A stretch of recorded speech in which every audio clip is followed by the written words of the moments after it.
Di sebuah rumah sederhana di pinggiran kota Jakarta, sinar matahari pagi menyelinap melalui celah-celah tirai jendela kamar Maya. Wanita berusia 32 tahun itu terbangun dengan perasaan yang sama seperti hari-hari sebelumnya. Campuran antara harapan kecil dan beban tak terucapkan yang menekan dadanya. Maya menarik napas dalam-dalam, mencium aroma kopi yang baru diseduh dari dapur kecil mereka. Seperti biasa, dia bangun lebih awal untuk menyiapkan sarapan bagi suaminya, Ardi, sebelum pria itu berangkat ke kantor. Maya adalah wanita yang penuh kasih. Rambutnya yang panjang dan ikal selalu diikat rapi, dan senyumnya, meski kini mulai memudar, masih mencerminkan kehangatan yang pernah membuat Ardi jatuh cinta padanya 5 tahun lalu. Mereka menikah setelah 2 tahun pacaran yang penuh tawa dan mimpi tentang masa depan. Maya, yang dulunya bekerja sebagai staf administrasi di sebuah perusahaan kecil, memilih meninggalkan pekerjaannya setelah menikah atas permintaan Ardi, yang ingin istrinya fokus mengurus rumah tangga. Maya setuju, bukan karena dia tidak menyukai pekerjaannya, tetapi karena dia percaya bahwa pernikahan adalah tentang kompromi dan saling mendukung. Namun, kini, setelah 5 tahun, dia mulai merasa bahwa kompromi itu hanya datang dari sisinya. Pagi itu, Maya sibuk di dapur, menggoreng telur mata sapi dan menyiapkan nasi goreng sederhana, hidangan favorit Ardi. Dia mendengar langkah kaki suaminya turun dari tangga.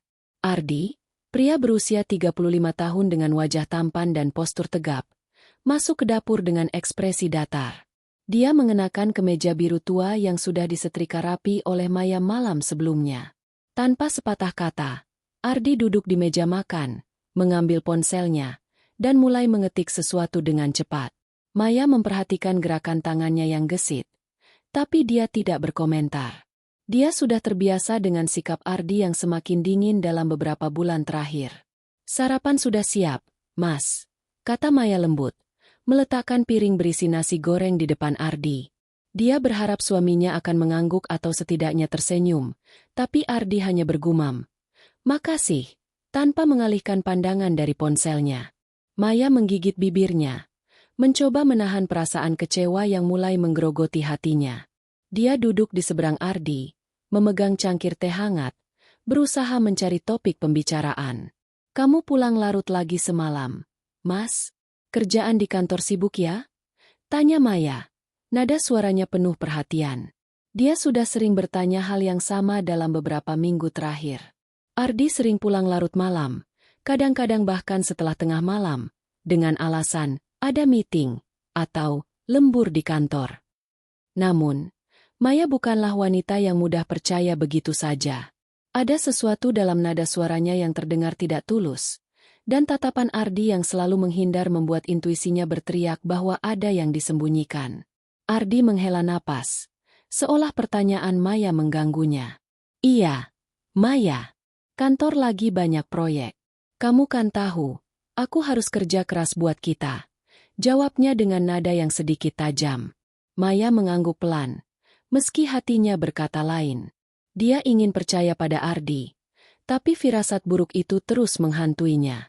Dia memilih diam, menyeruput tehnya, dan berusaha mengalihkan pikiran pada rutinitas rumah tangga yang menantinya hari ini. Setelah Ardi berangkat ke kantor, Maya membersihkan meja makan dan mulai mencuci piring. Pikirannya melayang ke masa-masa awal pernikahan mereka. Dulu, Ardi selalu punya waktu untuknya. Mereka sering menghabiskan malam minggu dengan makan malam sederhana di warung pinggir jalan, tertawa tentang hal-hal kecil, dan berbicara tentang impian mereka untuk punya anak dan rumah yang lebih besar. Tapi kini, Ardi seperti orang asing yang hanya sekilas muncul di rumah mereka. Maya merasa seperti bayangan dalam kehidupan suaminya, tidak lagi menjadi bagian dari cerita utama. Sore itu, seperti biasa, Maya mendapat telepon dari mertuanya, Ibu Rina. Sejak awal pernikahan, hubungan Maya dengan Ibu Rina tidak pernah benar-benar hangat. Ibu Rina adalah wanita yang perfeksionis, selalu membandingkan Maya dengan standar yang tidak realistis. "Kamu sudah masak apa untuk Ardi malam ini?" tanya Ibu Rina dengan nada yang selalu terdengar seperti sedang menguji. Maya menjelaskan bahwa dia sudah menyiapkan ayam goreng dan sayur kol play, tapi Ibu Rina langsung memotong. "Ayam goreng lagi? Ardi suka variasi. Maya, Kamu harus lebih kreatif. Pantas saja dia pulang larut. Mungkin capek makan masakan yang itu-itu saja. Kata-kata itu seperti pisau yang menusuk hati Maya. Dia ingin membela diri, ingin mengatakan bahwa Ardi jarang makan di rumah akhir-akhir ini, tapi dia tahu itu tidak akan mengubah apapun. Ibu Rina selalu punya cara untuk membuat Maya merasa kurang, seolah-olah semua masalah dalam pernikahan ini adalah kesalahannya. Maya hanya menjawab, "Iya, Bu. Besok saya coba masak yang lain." Setelah telepon ditutup, Maya duduk di sofa, menatap kosong ke arah jendela. Air matanya hampir tumpah, tapi dia menahannya. "Aku tidak boleh lemah," gumamnya pada diri sendiri. Malam itu, Ardi pulang lebih larut dari biasanya, hampir pukul 11. Maya masih terjaga, duduk di ruang tamu dengan buku yang sudah lama tidak disentuhnya. Dia mendengar suara mobil Ardi masuk ke garasi, dan jantungnya berdetak kencang. Ada aroma parfum wanita yang samar ketika Ardi masuk ke rumah. Sesuatu yang manis dan asing, bukan parfum yang biasa dipakai Maya. "Kamu dari mana, Mas? Kok larut banget?" tanya Maya, berusaha menjaga nada suaranya tetap tenang. Ardi menghela napas, melemparkan tas kerjanya ke sofa. "Meeting sama klien, Maya. Sudah kubilang, kan, kantor lagi sibuk." Jawabnya dengan nada yang jelas menunjukkan bahwa dia tidak ingin ditanya lebih lanjut. Maya memperhatikan kemeja Ardi yang sedikit kusut di bagian kerah. Sesuatu yang tidak biasa untuk pria yang selalu rapi itu. Dia ingin bertanya lebih banyak, ingin menuntut kejelasan, tapi sesuatu dalam dirinya menahannya. Mungkin itu adalah rasa takut, atau mungkin dia belum siap menghadapi kebenaran yang mungkin akan menghancurkan dunianya. Malam itu, setelah Ardi tertidur, Maya tidak bisa memejamkan mata. Dia bangun dari tempat tidur, berjalan pelan ke ruang tamu, dan mengambil ponsel Ardi yang diletakkan sembarangan di atas meja. Jantungnya berdegup kencang saat dia membuka aplikasi pesan. Dia tidak tahu apa yang dicarinya, tapi intuisinya mendorongnya untuk mencari tahu. Di antara banyak pesan dari rekan kerja, ada satu nama yang menarik perhatiannya, Siska. Pesan terakhir dari Siska hanya berbunyi, "Makasih malam ini, sayang. Besok lagi ya." Disertai dengan emoji hati. Dunia Maya seolah berhenti berputar. Dia merasa napasnya tersendat. Tangannya gemetar saat memegang ponsel itu. Dia ingin berteriak, ingin membangunkan Ardi dan menuntut penjelasan. Tapi dia tidak bisa bergerak. Air matanya akhirnya tumpah, mengalir tanpa suara di pipinya. Dia merasa dikhianati, tidak hanya oleh Ardi, tetapi juga oleh semua impian yang pernah mereka bangun bersama. Namun, di tengah rasa sakit yang membakar hatinya, ada sesuatu yang mulai menyala dalam dirinya. Sebuah tekad kecil, tapi kuat. "Aku tidak akan hancur karena ini," bisiknya pada diri sendiri. "Aku akan buktikan bahwa aku lebih kuat dari ini." Maya meletakkan ponsel itu kembali, menghapus air matanya, dan kembali ke kamar. Dia tahu perjalanan ini tidak akan mudah, tapi malam itu, dia membuat janji pada dirinya sendiri. Dia tidak akan membiarkan pengkhianatan ini mendefinisikan hidupnya. Ini adalah awal mula perjuangannya. Sebuah langkah kecil menuju kebangkitan yang akan mengubah hidupnya selamanya. Hari itu dimulai seperti biasa, dengan Maya bangun sebelum matahari terbit, menyiapkan sarapan untuk Ardi, dan mencoba menahan gelombang emosi yang masih bergolak sejak malam sebelumnya. Pesan dari Siska di ponsel Ardi terus menghantui pikirannya. Setiap kata dalam pesan itu seperti duri yang menusuk hatinya. Maya berusaha menjalani rutinitasnya, menggoreng tempe, menyiapkan teh manis, dan menata meja makan dengan rapi. Tapi tangannya bergetar setiap kali dia memikirkan apa yang telah dia baca. Dia ingin percaya bahwa itu hanya kesalahpahaman, bahwa Ardi, suami yang dulu begitu mencintainya, tidak mungkin mengkhianatinya.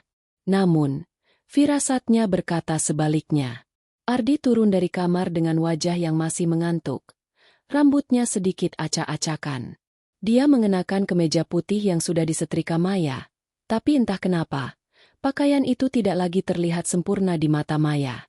Dia memperhatikan setiap detail kecil, cara Ardi menghindari kontak mata, cara dia buru-buru mengambil ponselnya dari meja, dan senyum kecil yang muncul di wajahnya saat membaca sesuatu di layar. "Pagi, Mas," sapa Maya, berusaha menjaga nada suaranya tetap netral. Ardi hanya mengangguk, menggumamkan sesuatu yang tidak jelas, dan mulai menyantap sarapan tanpa banyak bicara. Maya duduk di seberangnya, memegang cangkir teh yang sudah mulai dingin. Dia ingin bertanya tentang Siska, ingin menuntut kejelasan, tapi kata-kata itu seperti tersangkut di tenggorokannya. Dia takut mendengar kebenaran, takut menghadapi kenyataan bahwa pernikahannya mungkin sudah retak. Namun, dia juga tahu bahwa diam hanya akan memperpanjang penderitaannya. "Mas, semalam kamu sampai rumah jam berapa?" Tanyanya hati-hati, mencoba membuka percakapan. Ardi menghela napas, seolah pertanyaan itu mengganggunya.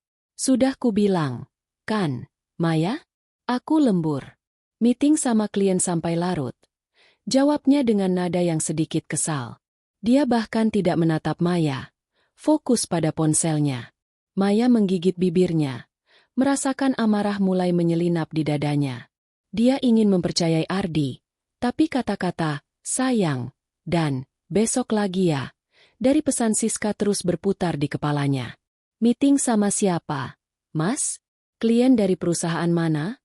Tanya Maya lagi, kali ini dengan nada yang sedikit lebih tegas. Ardi akhirnya menatapnya, tapi tatapannya penuh ketidaksabaran. "Kamu ini kenapa sih, Maya? Kok tiba-tiba jadi detektif? Aku kerja buat kita. Loh, kamu nggak usah curigaan," katanya, suaranya meninggi. Maya merasa seperti dipukul. Dia ingin berteriak, ingin mengatakan bahwa dia tahu tentang Siska, tapi dia masih belum punya cukup keberanian. Dia hanya mengangguk pelan, menundukkan kepala, dan berusaha menahan air mata yang mulai menggenang.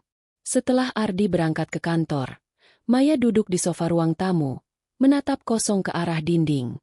Pikirannya kacau, bercampur antara rasa sakit, marah, dan ketidakpastian. Dia tahu dia harus mencari tahu lebih banyak, tapi dia juga takut dengan apa yang mungkin dia temukan. Akhirnya, dengan tangan yang masih gemetar, dia mengambil ponselnya sendiri dan membuka aplikasi pesan. Dia ingin menghubungi sahabatnya, Lia, tapi dia ragu. Bagaimana jika Lia menganggapnya berlebihan? Bagaimana jika dia salah paham? Namun, pada akhirnya, kebutuhan untuk berbagi beban itu terlalu besar. Dia mengetik pesan singkat. "Lia, bisa ketemu nggak? Aku butuh teman ngobrol." Lia menjawab dengan cepat, mengusulkan untuk bertemu di kafe kecil dekat rumah Maya sore itu. Maya merasa sedikit lega, tapi perasaan gelisah itu tidak sepenuhnya hilang. Dia menghabiskan pagi itu dengan membersihkan rumah, mencuci pakaian, dan mencoba mengalihkan pikirannya dari kekacauan yang dia rasakan. Namun, setiap kali dia melihat barang-barang milik Ardi, jaketnya di gantungan, sepatunya di rak, atau bahkan cangkir favoritnya, bayangan pesan dari Siska kembali menghantuinya. Sore itu, Maya tiba di kafe lebih awal. Kafe itu kecil, dengan dekorasi sederhana dan aroma kopi yang menenangkan. Maya memilih meja di sudut, jauh dari keramaian, dan memesan teh chamomile untuk menenangkan sarafnya. Ketika Lia tiba, Maya langsung merasa sedikit lebih ringan. Lia, dengan rambut pendeknya yang selalu rapi dan senyum cerahnya, adalah tipe sahabat yang selalu tahu cara membuat orang merasa didengar. "Ya Tuhan, Maya, kamu kelihatan capek banget. Apa kabar?" Tanya Lia sambil memeluknya. Maya mencoba tersenyum, tapi senyumnya tidak mencapai matanya. Dia mulai bercerita, perlahan-lahan, tentang perubahan sikap Ardi, tentang malam-malam larut, dan akhirnya, tentang pesan yang dia temukan di ponsel Ardi. Lia mendengarkan dengan penuh perhatian, sesekali mengangguk atau memegang tangan Maya untuk memberi dukungan. Ketika Maya selesai, air matanya sudah mengalir tanpa suara. "Aku nggak tahu apa yang harus aku lakuin. Lia, aku takut. Tapi aku juga marah. Aku nggak mau percaya bahwa Ardi tega ngelakuin ini." Lia menghela napas panjang, matanya penuh empati. "Maya, kamu nggak salah karena ngerasa gitu. Tapi kamu juga nggak bisa nutup mata dari apa yang udah kamu lihat. Kamu perlu bukti yang lebih jelas. Biar kamu nggak terus-terusan second-guessing diri sendiri. Lia menyarankan agar Maya mencoba mencari tahu lebih banyak, tapi dengan hati-hati. Jangan langsung konfrontasi kalau kamu belum siap. Cari tahu dulu. Pastikan kamu punya pegangan. Malam itu, setelah pulang dari kafe, Maya merasa sedikit lebih kuat. Saran Lia memberinya arah. Meski dia masih takut dengan apa yang mungkin dia temukan. Ketika Ardi pulang larut lagi, kali ini dengan alasan, ada makan malam dengan tim, Maya memutuskan untuk bertindak. Dia menunggu sampai Ardi tertidur. Lalu dengan hati-hati mengambil ponselnya lagi. Kali ini, dia lebih berani. Dia membuka aplikasi pesan dan mencari nama Siska. Ada lebih banyak pesan sekarang. Beberapa di antaranya berisi percakapan yang jelas menunjukkan bahwa hubungan mereka bukan sekadar profesional. Ada foto-foto, pesan-pesan mesra, dan bahkan rencana untuk bertemu lagi di sebuah hotel di pusat kota. Maya merasa dunianya runtuh. Dia duduk di lantai kamar, memegang ponsel dengan tangan yang gemetar. Air matanya mengalir tanpa henti. Bukti itu terlalu nyata, terlalu menyakitkan untuk diabaikan. Dia merasa seperti orang bodoh karena pernah mempercayai alasan-alasan Ardi. Namun, di tengah rasa sakit itu, ada sesuatu yang mulai membara di dalam dirinya. Kemarahan, tapi juga tekad. Dia tidak ingin menjadi korban dari pengkhianatan ini. Dia ingin berjuang, bukan untuk Ardi, tapi untuk dirinya sendiri. Keesokan harinya, Maya memutuskan untuk menghadapi Ardi. Dia menunggu sampai suaminya selesai sarapan. Lalu dengan suara yang bergetar tapi tegas, dia berkata, "Mas, kita perlu bicara. Aku tahu tentang Siska." Ardi membeku. Wajahnya memucat sejenak sebelum berubah menjadi ekspresi marah. "Apa maksud kamu, Maya? Kamu ngintip ponselku? Kamu nggak percaya sama aku?" Serangnya, mencoba membalikkan situasi. Maya merasa dadanya sesak. Tapi dia tidak mundur. "Aku lihat pesannya. Mas, jangan bohong lagi. Aku tahu kamu selingkuh." Pertengkaran itu berlangsung panjang dan penuh emosi.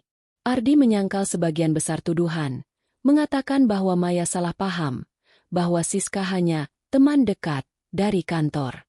Tapi kata-katanya terdengar kosong, dan Maya tahu dia berbohong. Yang lebih menyakitkan adalah ketika dia menghubungi Ibu Rina untuk meminta dukungan, mertuanya malah menyalahkannya. "Kamu pasti nggak bisa jaga Ardi dengan baik, Maya. Pria mana yang nggak cari hiburan kalau istrinya nggak becus?" kata Ibu Rina dengan nada menghakimi. Maya merasa seperti dipukul 2 kali, oleh pengkhianatan Ardi dan oleh kata-kata mertuanya. Malam itu, Maya duduk sendirian di kamar, menatap cermin di depannya. Dia melihat wajahnya yang lelah, matanya yang sembab karena menangis. Tapi di balik rasa sakit itu, dia melihat sesuatu yang baru, kekuatan. Dia tidak akan membiarkan pengkhianatan ini menghancurkannya. "Aku lebih kuat dari ini," gumamnya pada diri sendiri. "Aku akan buktikan bahwa aku bisa bangkit." Dengan tekad baru, Maya mulai merencanakan langkah berikutnya. Ini bukan akhir, tapi awal dari perjuangannya untuk merebut kembali hidupnya. Pagi itu, udara di rumah Maya terasa lebih berat dari biasanya. Setelah konfrontasi emosional dengan Ardi malam sebelumnya, Maya merasa seperti berjalan di atas tali yang rapuh, siap putus kapan saja. Ardi telah pergi ke kantor lebih awal, meninggalkan Maya dengan keheningan yang menusuk. Dia duduk di meja makan, menatap piring kosong yang belum sempat dibersihkan.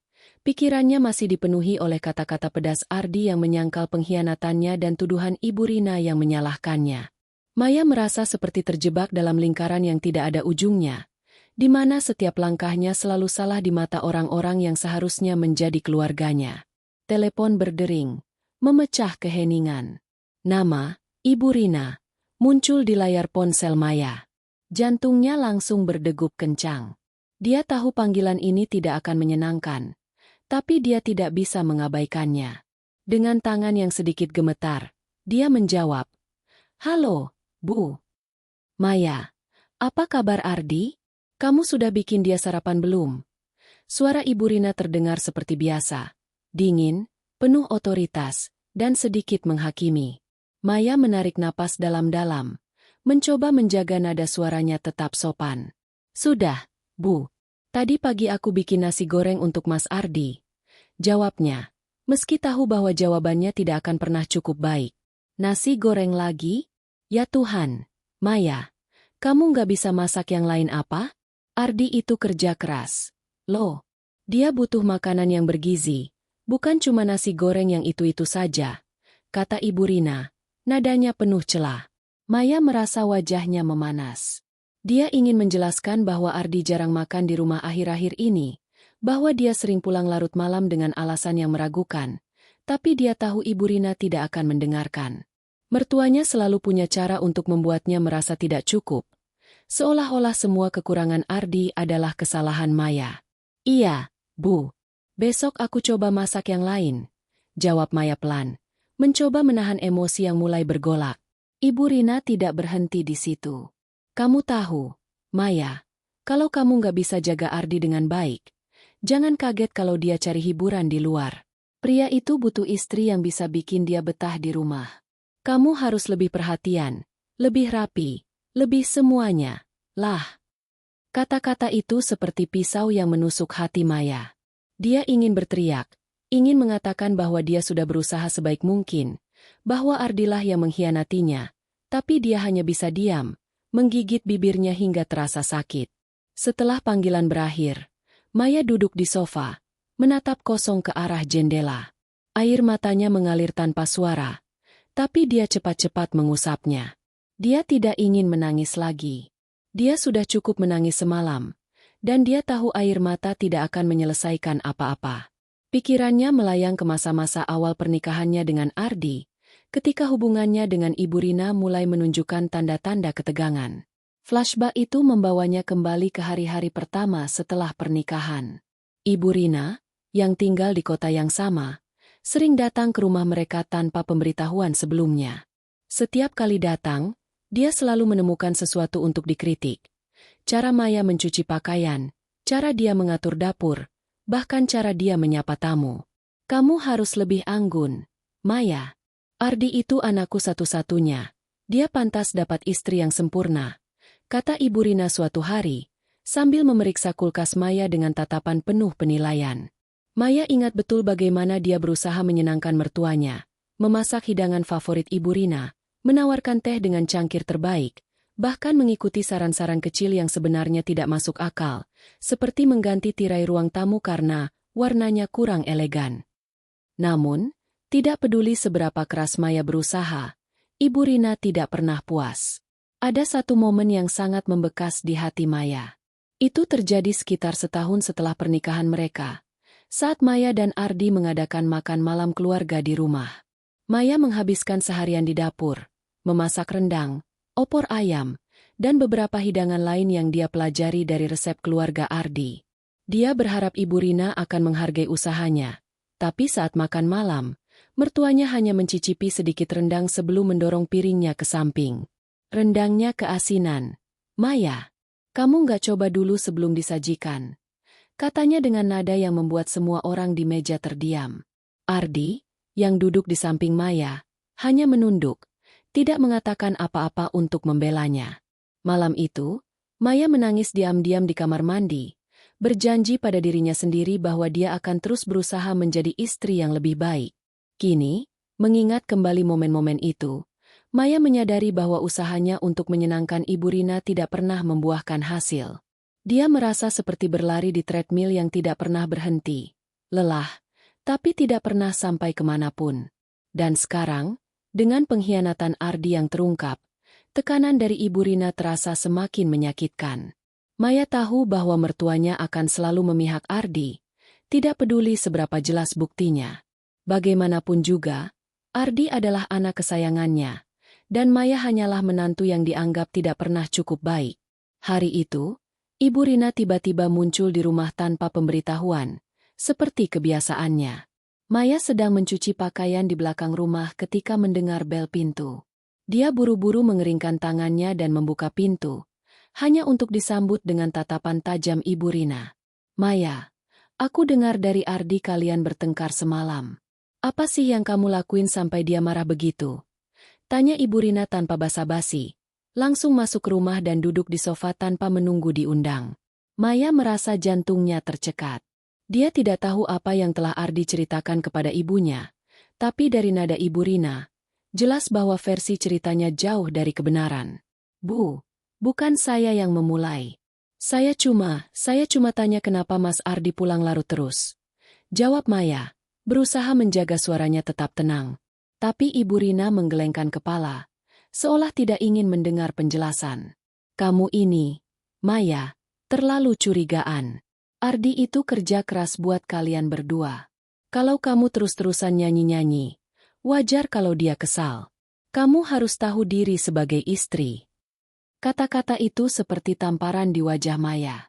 Dia ingin menceritakan tentang Siska, tentang pesan-pesan mesra yang dia temukan, tapi dia tahu Ibu Rina tidak akan percaya. Atau lebih buruk, dia akan memutarbalikkan fakta dan menyalahkan Maya lagi. Jadi, Maya hanya mengangguk, menundukkan kepala, dan berkata, "Iya, Bu. Saya cuma pengen yang terbaik buat Mas Ardi."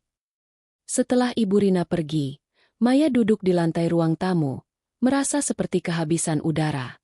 Dia merasa terisolasi, dikhianati oleh suaminya dan dihina oleh mertuanya. Tapi di tengah rasa sakit itu, ada sesuatu yang mulai bergerak di dalam dirinya, sebuah percikan kecil yang menolak untuk padam. Dia ingat kata-kata Lia di kafe kemarin. Kamu nggak bisa terus hidup buat orang lain, Maya. Kamu harus cari kekuatan dari dalam diri kamu sendiri. Kata-kata itu bergema di kepalanya, memberinya sedikit keberanian untuk tidak menyerah. Malam itu, ketika Ardi pulang, lagi-lagi larut, Maya tidak bertanya apa-apa. Dia hanya memandang suaminya dari kejauhan, melihat pria yang dulu dia cintai dengan sepenuh hati kini terasa begitu asing. Tapi dia tidak lagi merasa hancur seperti malam sebelumnya. Dia tahu bahwa dia tidak bisa mengubah Ardi atau Ibu Rina, tapi dia bisa mengubah dirinya sendiri. Di dalam hatinya, dia berjanji untuk mulai mencari jalan keluar dari kegelapan ini. Dia akan membuktikan, bukan kepada mereka, tapi kepada dirinya sendiri, bahwa dia lebih kuat dari semua ini. Dengan tekad yang mulai membara, Maya menutup hari itu dengan satu pikiran. Ini bukan akhir, tapi awal dari perjuangannya untuk bangkit. Hari-hari setelah konfrontasi dengan Ardi dan tekanan dari Ibu Rina terasa seperti kabut tebal yang menyelimuti hidup Maya. Setiap pagi, dia bangun dengan perasaan yang sama, campuran antara keputusasaan dan kemarahan yang terpendam. Namun, di tengah kegelapan itu, ada secercah harapan kecil yang mulai muncul, berkat percakapan singkatnya dengan Lia di kafe beberapa hari lalu. Lia, sahabat Maya sejak masa kuliah, adalah satu-satunya orang yang membuatnya merasa didengar, bukan dihakimi. Dan hari ini, Maya tahu dia membutuhkan Lia lebih dari sebelumnya. Pagi itu, setelah Ardi pergi ke kantor dengan sikap dingin seperti biasa, Maya duduk di ruang tamu, menatap ponselnya. Dia ingin menghubungi Lia lagi, tapi ada keraguan yang menahannya. Bagaimana jika Lia bosan mendengar keluhannya? Bagaimana jika dia dianggap lemah karena tidak bisa menyelesaikan masalahnya sendiri? Namun, perasaan kesepian yang menekan dadanya terlalu berat untuk diabaikan. Dengan jari yang sedikit gemetar, dia mengetik pesan. "Lia, apa kabar? Bisa ketemu lagi nggak? Aku cuma butuh teman." Pesan itu sederhana, tapi membawanya membutuhkan keberanian yang besar. Lia membalas dalam hitungan menit. Seperti biasa, dengan nada yang penuh semangat. "Maya, aku free sore ini. Kafe yang kemarin lagi, jam 4. Oke? Kita ngobrol panjang." Maya tersenyum kecil membaca pesan itu. Ada kehangatan dalam kata-kata Lia yang membuatnya merasa sedikit lebih ringan. Dia menghabiskan sisa pagi itu dengan rutinitas rumah tangga, mencuci, menyapu, dan menyiapkan makan malam. Tapi untuk pertama kalinya dalam beberapa minggu, dia merasa ada tujuan kecil di depannya. Pertemuan dengan Lia sore nanti. Saat tiba di kafe, Maya memilih meja yang sama di sudut ruangan, tempat yang terasa aman dan jauh dari keramaian. Aroma kopi dan roti panggang yang baru keluar dari oven mengisi udara, menciptakan suasana yang kontras dengan kekacauan di hati Maya. Dia memesan teh chamomile lagi, berharap minuman itu bisa menenangkan sarafnya yang tegang. Ketika Lia masuk, dengan jaket denim favoritnya dan senyum lebar, Maya merasa seperti melihat sinar matahari di tengah badai. "Maya, kamu kelihatan lebih pucat dari terakhir kita ketemu. Apa kabar? Ceritain semuanya," kata Lia sambil menarik kursi dan duduk di depan Maya. Nada suaranya penuh perhatian, tanpa sedikit pun nada menghakimi. Maya menarik napas dalam-dalam, lalu mulai menceritakan semuanya. Konfrontasi dengan Ardi, penyangkalan suaminya, dan tekanan dari Ibu Rina yang seolah menyalahkan Maya atas segala masalah dalam pernikahan mereka. Dia juga menceritakan tentang rasa sakit yang dia rasakan setiap kali melihat Ardi pulang larut dengan aroma parfum asing, dan bagaimana dia mulai meragukan dirinya sendiri. Lia mendengarkan dengan penuh perhatian, sesekali mengangguk atau memegang tangan Maya untuk memberi dukungan. Ketika Maya selesai, air matanya sudah mengalir tanpa suara. Lia menghela napas panjang, matanya penuh empati. "Maya, dengar, kamu nggak salah atas apa yang terjadi. Ardi yang memilih untuk nggak jujur, dan ibunya, ya Tuhan, aku nggak tahu kenapa dia bisa sekejam itu sama kamu. Tapi kamu nggak bisa terus hidup di bawah bayang-bayang mereka. Kamu harus mulai mikirin diri kamu sendiri." Kata-kata Lia seperti angin segar di tengah kepungan kabut. Maya tahu sahabatnya benar, tapi dia tidak tahu dari mana harus memulai. "Aku nggak tahu caranya. Lia, aku udah terlalu lama hidup buat Ardi, buat keluarga ini. Aku lupa caranya hidup buat diri sendiri," kata Maya, suaranya bergetar. Lia tersenyum lembut, lalu mengeluarkan ponselnya dan menunjukkan sebuah iklan online tentang kursus keterampilan gratis yang diadakan oleh komunitas lokal. Ada kelas memasak, menjahit, dan bahkan desain grafis. "Coba sesuatu yang baru, Maya. Sesuatu yang bikin kamu merasa hidup lagi. Kamu dulu suka banget bikin kue, kan? Kenapa nggak coba ikut kelas baking? Atau apapun yang kamu suka. Mulai kecil, tapi mulai." Ide itu terdengar sederhana, tapi bagi Maya, itu seperti seberkas cahaya di ujung terowongan. Dia ingat masa-masa kuliah, ketika dia sering menghabiskan akhir pekan di dapur kecil kosannya, bereksperimen dengan resep kue yang dia temukan di internet. Dia dulu merasa bahagia setiap kali berhasil membuat brownies yang lembut atau cupcakes dengan frosting yang sempurna. Tapi setelah menikah, dia jarang punya waktu untuk melakukan hal-hal yang dia nikmati. Semuanya selalu tentang Ardi, tentang rumah, tentang harapan Ibu Rina yang tidak pernah terpenuhi. "Kalau aku ikut kursus, apa nggak kelihatan egois? Aku kan harus urus rumah," tanya Maya, ragu-ragu. Lia menggelengkan kepala dengan tegas. "Egois? Maya, kamu udah ngasih segalanya buat orang lain. Sekarang waktunya kamu kasih sesuatu buat diri kamu sendiri. Ardi dan ibunya nggak akan berubah kalau kamu terus ngalah. Kamu harus tunjukin bahwa kamu punya nilai, bahwa kamu kuat." Percakapan dengan Lia memberi Maya dorongan yang dia butuhkan. Malam itu, setelah pulang ke rumah, dia membuka laptop tua yang sudah jarang dipakainya dan mulai mencari informasi tentang kursus yang Lia sebutkan. Dia menemukan sebuah kelas baking gratis yang diadakan oleh sebuah komunitas perempuan di dekat rumahnya. Tanpa banyak berpikir, dia mendaftar, meski jantungnya berdegup kencang karena gugup. Ini adalah langkah kecil, tapi rasanya seperti lompatan besar baginya. Keesokan harinya, Maya menghadiri kelas baking pertamanya. Ruangan kecil di pusat komunitas itu dipenuhi aroma vanila dan mentega, dan peserta lainnya, kebanyakan perempuan dari berbagai usia, tersenyum ramah padanya. Instruktur kelas, seorang wanita paruh-baya bernama Bu Sari, menyambut Maya dengan hangat. "Senang kamu bisa ikut, Maya. Hari ini kita bikin roti sobek coklat. Nggak usah takut salah, yang penting enjoy," kata Bu Sari dengan senyum lebar. Selama kelas, Maya merasa seperti kembali ke dirinya yang dulu, yang penuh semangat, yang tidak takut mencoba hal baru. Dia mencampur adonan, menguleni tepung, dan tertawa ketika tangannya belepotan coklat. Untuk pertama kalinya dalam beberapa bulan, dia merasa bebas, tidak dibebani oleh ekspektasi Ardi atau celaan Ibu Rina. Ketika roti sobeknya keluar dari oven, wangi dan mengembang sempurna, Maya merasa bangga pada dirinya sendiri. Itu adalah kemenangan kecil, tapi baginya, itu berarti dunia. Namun, ketika Maya pulang ke rumah membawa sekotak roti hasil karyanya, dia dihadapkan pada kenyataan pahit. Ardi, yang baru saja pulang dari lembur, dengan aroma parfum asing lagi, hanya melirik roti itu dan berkata, "Kamu buang-buang waktu bikin beginian, Maya. Mending fokus urus rumah daripada main-main di dapur." Kata-kata itu seperti tamparan, tapi kali ini, Maya tidak menundukkan kepala.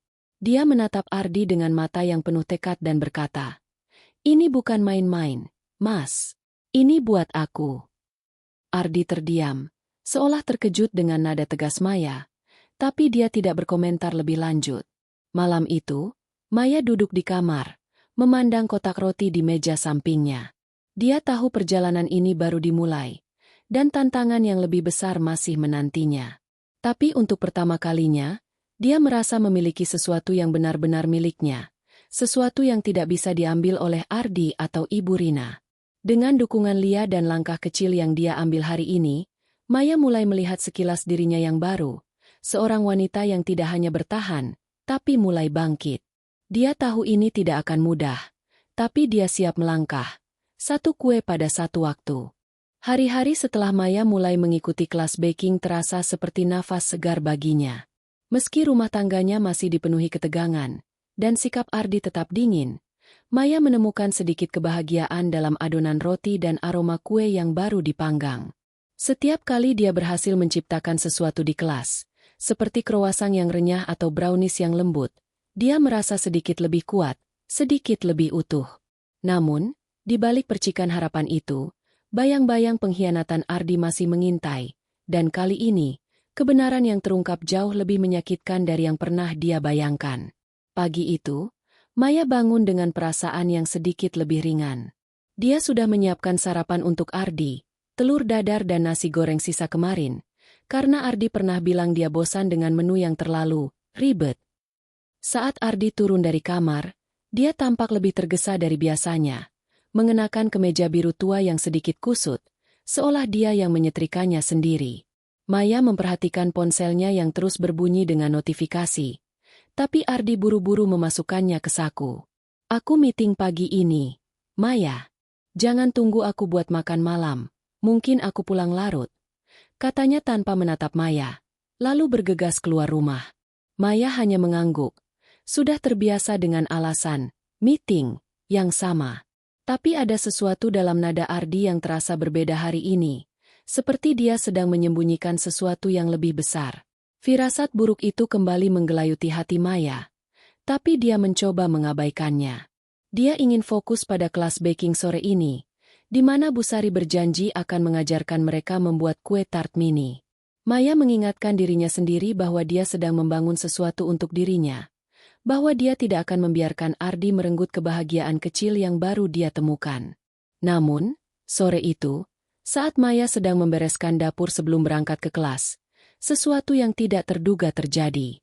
Ardi lupa membawa dompetnya, yang tertinggal di atas meja ruang tamu.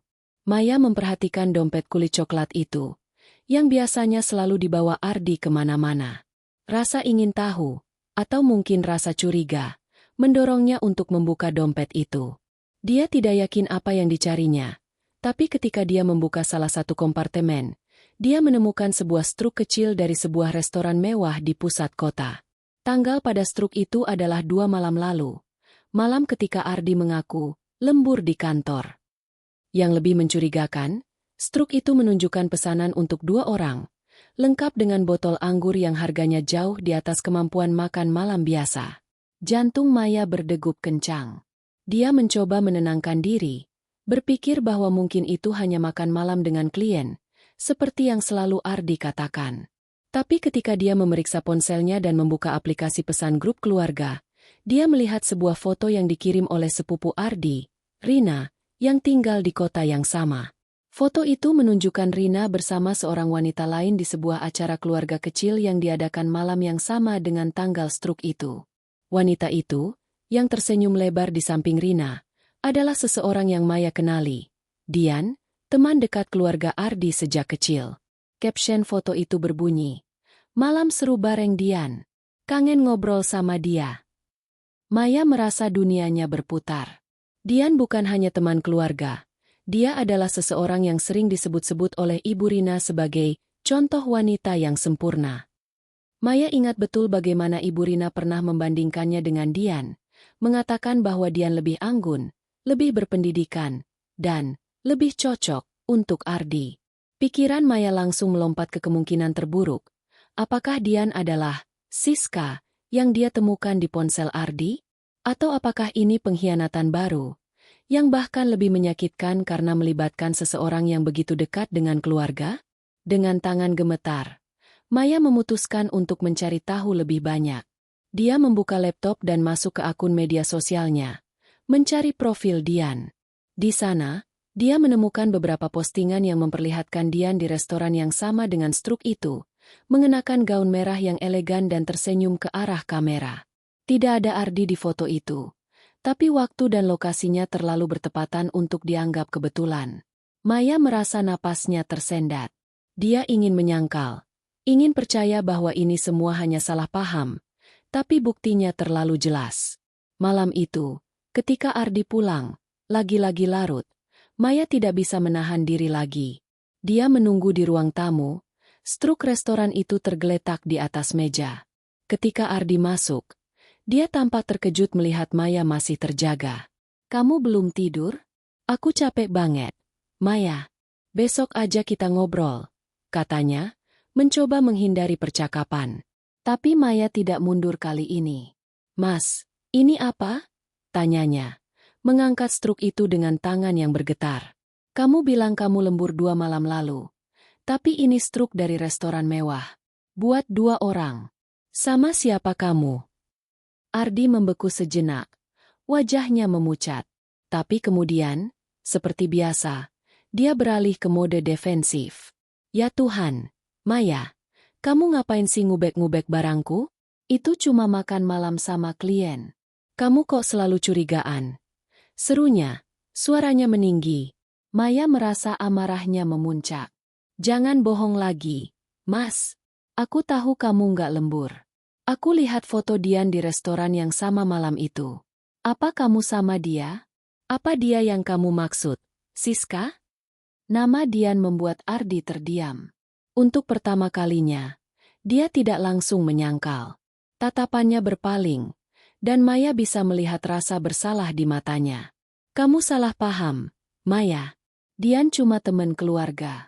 Aku ketemu dia karena dia bantu urusan kerja," katanya. Tapi nada suaranya tidak meyakinkan. Maya merasa hatinya hancur berkeping-keping. Ini bukan hanya pengkhianatan. Ini adalah pengkhianatan yang melibatkan seseorang yang sudah lama menjadi bayang-bayang dalam hidupnya. Seseorang yang selalu dianggap lebih baik oleh Ibu Rina. Maya tidak bisa menahan air matanya kali ini. Dia berlari ke kamar, mengunci pintu, dan menangis terseduh-seduh. Rasa sakit itu terasa lebih dalam dari sebelumnya. Karena ini bukan hanya tentang Ardi, tapi juga tentang bagaimana keluarganya, terutama Ibu Rina, seolah mendukung pengkhianatan ini. Dia membayangkan Ibu Rina tersenyum senang jika Ardi benar-benar bersama Dian, wanita yang selalu dipuji-puji itu. Maya merasa seperti tidak punya tempat di keluarga ini, seperti dia hanyalah penutup sementara sampai pilihan yang lebih baik datang. Pagi berikutnya, Maya menghubungi Ibu Rina, berharap, meski kecil, bahwa mertuanya akan mendengarkan.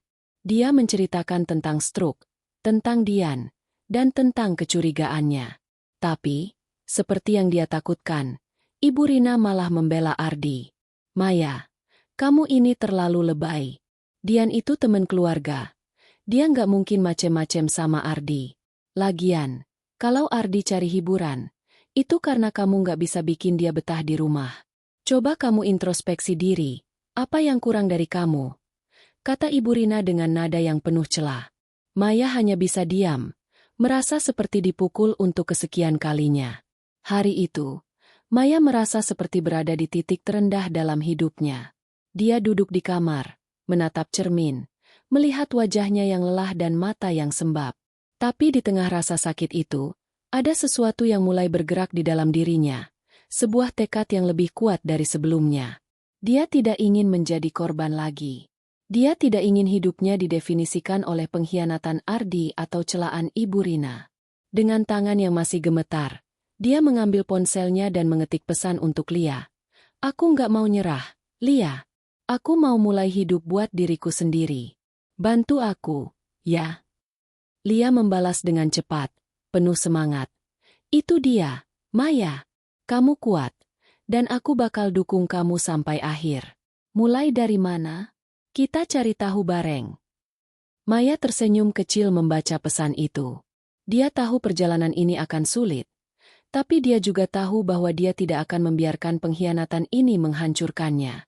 Dia akan bangkit, langkah demi langkah, dan dia akan menunjukkan pada semua orang, terutama dirinya sendiri, bahwa dia lebih kuat dari rasa sakit ini. Setelah pengkhianatan Ardi yang melibatkan Dian terungkap, Maya merasa seperti berdiri di tepi jurang. Rasa sakit itu begitu dalam, menusuk hingga ke inti dirinya. Namun di tengah kepedihan itu, ada sesuatu yang mulai tumbuh, tekad untuk tidak lagi membiarkan hidupnya dikuasai oleh orang lain. Kata-kata Lia terus bergema di kepalanya. Kamu harus cari kekuatan dari dalam diri kamu sendiri. Dan untuk pertama kalinya, Maya benar-benar ingin mempercayainya. Dia tidak ingin menjadi korban lagi. Tidak bagi Ardi, tidak bagi Ibu Rina, dan terutama, tidak bagi dirinya sendiri yang pernah meragukan kemampuannya. Pagi itu, Maya bangun lebih awal dari biasanya. Cahaya matahari pagi menyelinap melalui jendela kamar, dan untuk pertama kalinya dalam beberapa minggu, dia tidak merasa terbebani oleh keheningan rumah. Dia membuat secangkir teh panas untuk dirinya sendiri, bukan untuk Ardi, dan duduk di meja dapur dengan buku catatan kecil yang sudah lama tidak disentuh. Di dalam buku itu, dia mulai menuliskan ide-ide tentang apa yang ingin dia lakukan untuk mengambil kembali kendali atas hidupnya. Salah satu catatannya adalah tentang kelas baking yang telah memberinya kebahagiaan kecil. Dia ingin mengembangkannya, bukan hanya sebagai hobi, tapi sebagai sesuatu yang bisa memberinya kemandirian. Maya teringat saran Lia tentang memulai sesuatu yang baru. Selama kelas baking, Bu Sari, instruktur kelas, pernah menyebutkan tentang program pelatihan wirausaha untuk perempuan yang diselenggarakan oleh komunitas lokal. Program itu menawarkan kursus gratis tentang cara memulai usaha kecil, termasuk strategi pemasaran, pengelolaan keuangan, dan bahkan akses ke pinjaman mikro untuk memulai bisnis. Maya merasa jantungnya berdegup kencang saat memikirkan kemungkinan itu. Dia bukanlah orang yang ambisius, tapi ide untuk memiliki sesuatu yang benar-benar miliknya, sesuatu yang tidak bisa diambil oleh Ardi atau dicela oleh Ibu Rina, membuatnya merasa hidup.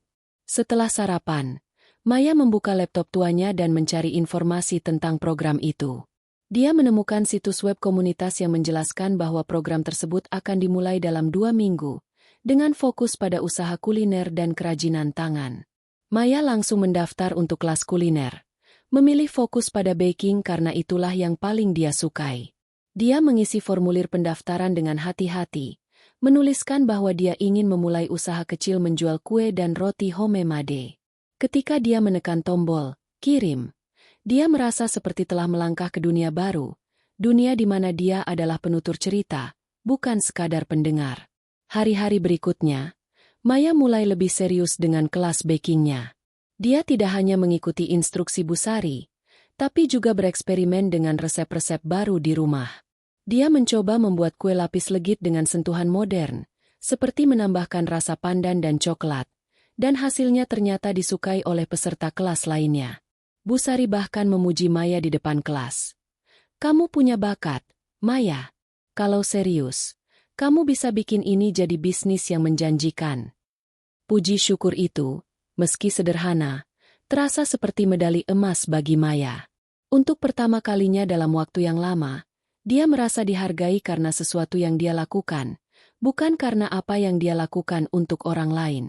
Namun, di rumah, suasana tetap tegang. Ardi mulai memperhatikan perubahan pada Maya, tapi reaksinya jauh dari mendukung. Suatu malam, ketika Maya sedang menyiapkan adonan untuk kue pesanan kecil dari tetangga, langkah pertamanya menuju usaha kecil, Ardi pulang dengan wajah masam. Dia melihat dapur yang dipenuhi tepung dan peralatan baking, lalu berkata dengan nada sinis, "Kamu ngapain sih? Maya?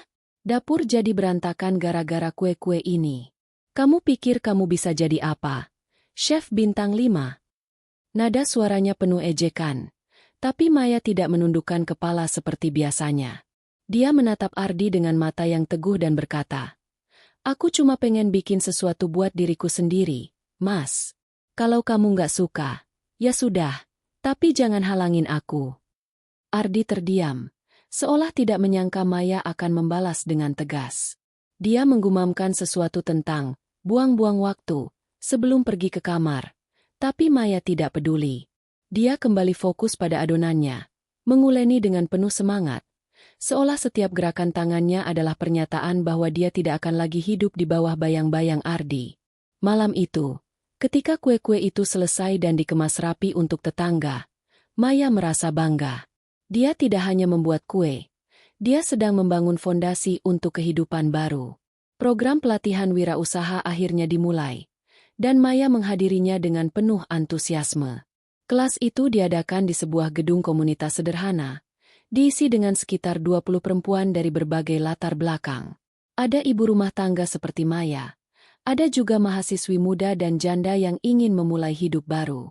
Instruktur program, seorang wanita energik bernama Ibu Wulan, mengajarkan mereka dasar-dasar bisnis, membuat rencana usaha, menghitung modal, dan membangun merek. Maya mencatat setiap detail dengan penuh perhatian, meski kadang merasa kewalahan oleh istilah-istilah seperti margin keuntungan dan target pasar. Tapi dia tidak menyerah. Dia tahu ini adalah bagian dari perjalanannya menuju kemandirian. Di sela-sela kelas, Maya mulai membangun kepercayaan diri. Dia berbagi ide usahanya, sebuah toko kue kecil bernama Rasa Maya, dengan peserta lain, dan mendapat tanggapan positif. Salah satu peserta, seorang ibu muda bernama Nita, bahkan mengusulkan untuk berkolaborasi, menawarkan keahliannya dalam desain grafis untuk membuat logo sederhana untuk usaha Maya. "Kamu punya bakat, Maya.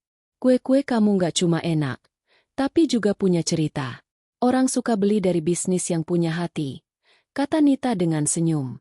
Kata-kata itu membuat Maya tersenyum lebar, merasa seperti akhirnya menemukan komunitas yang menghargainya. Namun, tantangan di rumah tidak pernah benar-benar hilang. Ardi semakin sering pulang larut, dan meski Maya berusaha mengabaikan aroma parfum asing atau pesan-pesan misterius di ponselnya, dia tahu pengkhianatan itu masih berlangsung. Suatu malam, ketika Maya sedang menghitung biaya bahan untuk pesanan kue berikutnya, Ardi masuk ke dapur dan berkata dengan nada menghina, "Kamu pikir bikin kue-kue ini bakal bikin kamu kaya? Bangun, Maya. Kamu cuma buang-buang waktu." Kali ini, Maya tidak diam. Dia menatap Ardi dengan mata yang penuh api dan berkata, "Mungkin buat kamu ini cuma kue, Mas. Tapi buat aku, ini adalah hidupku. Dan aku nggak akan berhenti cuma karena kamu nggak percaya sama aku." Ardi terkejut dengan ketegasan Maya, tapi dia tidak membalas. Dia hanya menggelengkan kepala dan pergi ke kamar, meninggalkan Maya dengan perasaan campur aduk antara kemenangan kecil dan kesedihan. Dia tahu Ardi merasa terancam oleh kemandiriannya yang mulai tumbuh, dan itu justru membuat Maya semakin yakin bahwa dia berada di jalur yang benar. Dia tidak lagi mencari validasi dari Ardi atau Ibu Rina. Dia sedang membangun sesuatu untuk dirinya sendiri, dan itu cukup baginya. Malam itu, Maya duduk di depan laptopnya, membuat daftar pesanan kecil yang mulai berdatangan dari tetangga dan teman-teman di kelas baking. Dia juga mulai membuat akun media sosial untuk Rasa Maya, memposting foto-foto kue yang dia buat dengan caption sederhana tapi penuh semangat. Responsnya mengejutkan. Dalam beberapa hari, akun itu sudah mendapat beberapa ratus pengikut, dan pesanan mulai bertambah. Maya merasa seperti akhirnya menemukan tujuannya, sesuatu yang membuatnya bangun setiap pagi dengan semangat baru. Di akhir minggu, ketika Maya mengantarkan pesanan kue pertamanya ke seorang tetangga, dia mendapat pujian yang tulus. "Kue kamu enak banget, Maya. Kapan-kapan aku pesan lagi, ya?" kata tetangga itu dengan senyum lebar. Maya tersenyum balik, merasa hatinya hangat. Untuk pertama kalinya dalam waktu yang lama, dia merasa seperti dirinya yang dulu, wanita yang penuh mimpi, yang tidak takut gagal, yang percaya bahwa dia bisa melakukan apa saja. Dia tahu perjalanan ini masih panjang, tapi dengan setiap kue yang dia buat, setiap langkah kecil yang dia ambil, Maya sedang membangun kembali dirinya sendiri. Dan dia berjanji, tidak ada yang bisa menghentikannya sekarang. Maya berdiri di dapur kecilnya. Tangannya sibuk mengemas kue-kue pesanan yang akan diantarkan keesokan harinya. Aroma vanila dan coklat masih menyelimuti ruangan, menciptakan suasana yang kontras dengan kegelisahan yang menggelayuti hatinya. Usaha kecilnya, rasa Maya, mulai menunjukkan tanda-tanda keberhasilan. Pesanan dari tetangga dan teman-teman di kelas baking terus bertambah, dan akun media sosialnya kini memiliki lebih dari 1.000 pengikut. Setiap like dan komentar positif yang masuk terasa seperti dorongan kecil untuk terus melangkah. Namun, di balik kebanggaan itu, bayang-bayang pengkhianatan Ardi dan tekanan dari Ibu Rina masih menghantuinya. Malam ini, Maya tahu dia tidak bisa lagi menghindari kebenaran yang telah lama dia tahan di dalam hati. Beberapa hari sebelumnya, Maya menemukan bukti baru yang semakin memperjelas pengkhianatan Ardi. Saat membersihkan kamar, dia secara tidak sengaja menemukan tiket bioskop di saku jaket Ardi. Tiket untuk 2 orang, untuk film romansa yang diputar di malam ketika Ardi mengaku lembur di kantor. Tiket itu bertanggal sama dengan malam ketika Dian, wanita yang diduga sebagai Siska, memposting foto di media sosial dengan latar bioskop yang sama. Maya merasa seperti dipukul oleh kenyataan itu, tapi kali ini, dia tidak menangis. Rasa sakit itu masih ada. Tapi kemarahan dan tekad untuk tidak lagi dia mulai mengambil alih.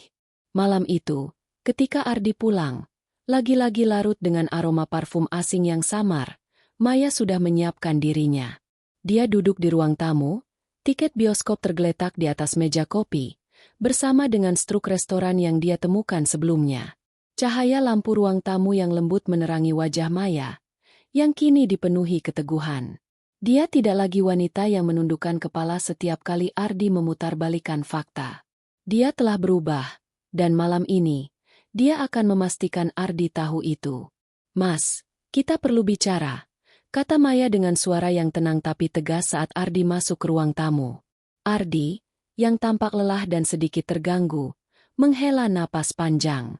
"Maya, aku capek. Bisa besok aja?" katanya. Mencoba menghindari seperti biasa. Tapi Maya tidak bergeming. Dia menunjuk tiket bioskop di meja dan berkata, "Ini apa, Mas? Kamu bilang kamu lembur. Tapi ini tiket bioskop untuk 2 orang. Sama Dian, kan?" Wajah Ardi memucat sejenak. Tapi dia cepat-cepat memasang ekspresi marah. "Kamu ngapain sih, Maya? Ngubek-ngubek barangku lagi? Aku udah bilang. Dian cuma teman keluarga.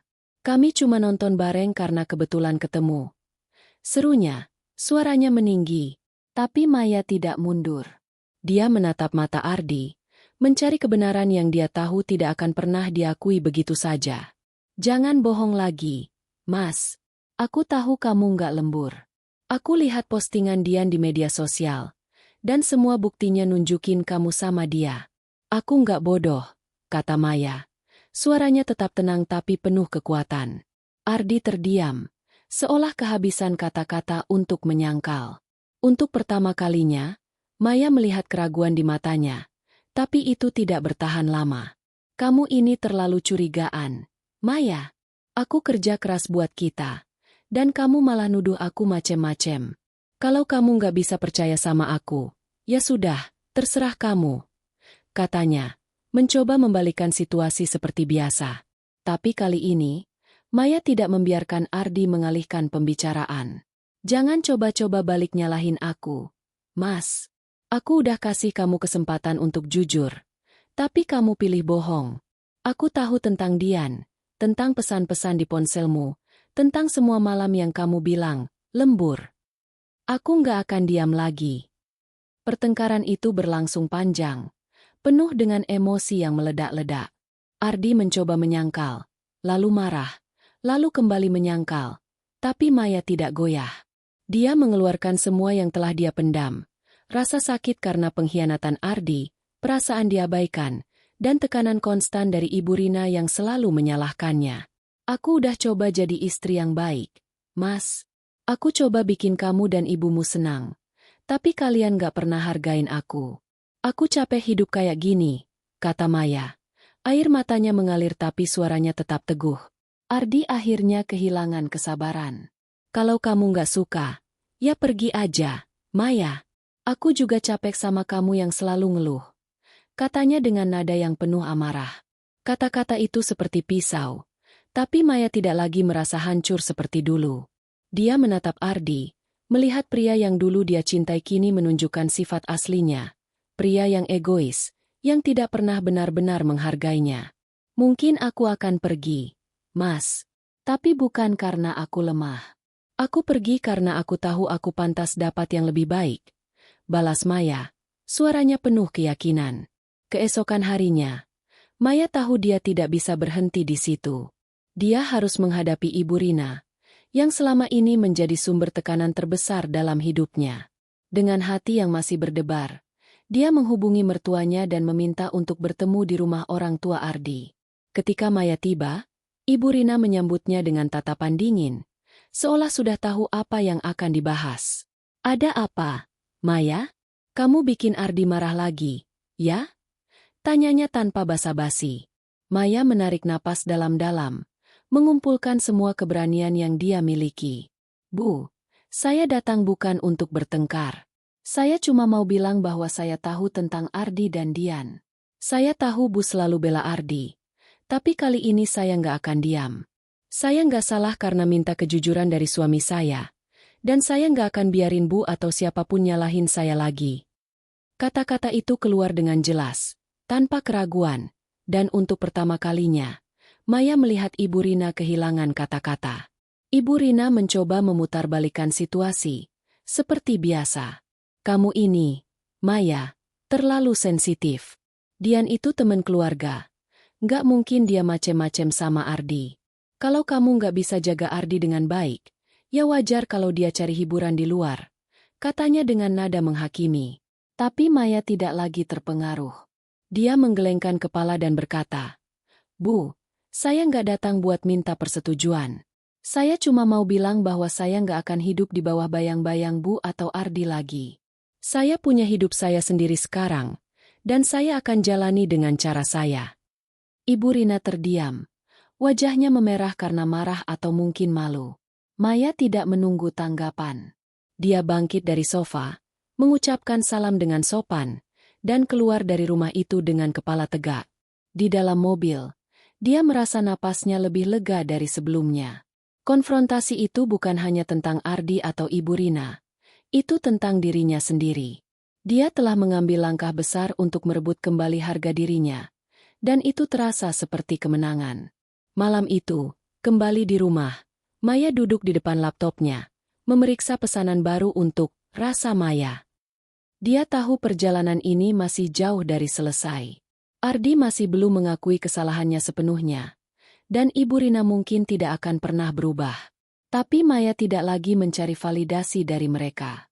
Dia sedang membangun hidup baru, langkah demi langkah. Dan konfrontasi ini adalah bukti bahwa dia tidak lagi takut.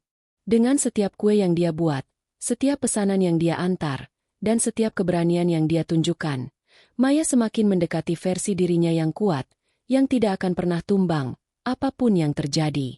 Maya berdiri di dapur kecilnya. Tangannya sibuk mengemas kue-kue pesanan yang akan diantarkan keesokan harinya. Aroma vanila dan coklat masih menyelimuti ruangan, menciptakan suasana yang kontras dengan kegelisahan yang menggelayuti hatinya. Usaha kecilnya, Rasa Maya, mulai menunjukkan tanda-tanda keberhasilan. Pesanan dari tetangga dan teman-teman di kelas baking terus bertambah, dan akun media sosialnya kini memiliki lebih dari 1.000 pengikut.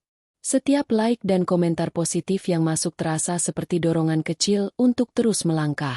Namun, di balik kebanggaan itu, bayang-bayang pengkhianatan Ardi dan tekanan dari Ibu Rina masih menghantuinya. Malam ini, Maya tahu dia tidak bisa lagi menghindari kebenaran yang telah lama dia tahan di dalam hati. Beberapa hari sebelumnya, Maya menemukan bukti baru yang semakin memperjelas pengkhianatan Ardi.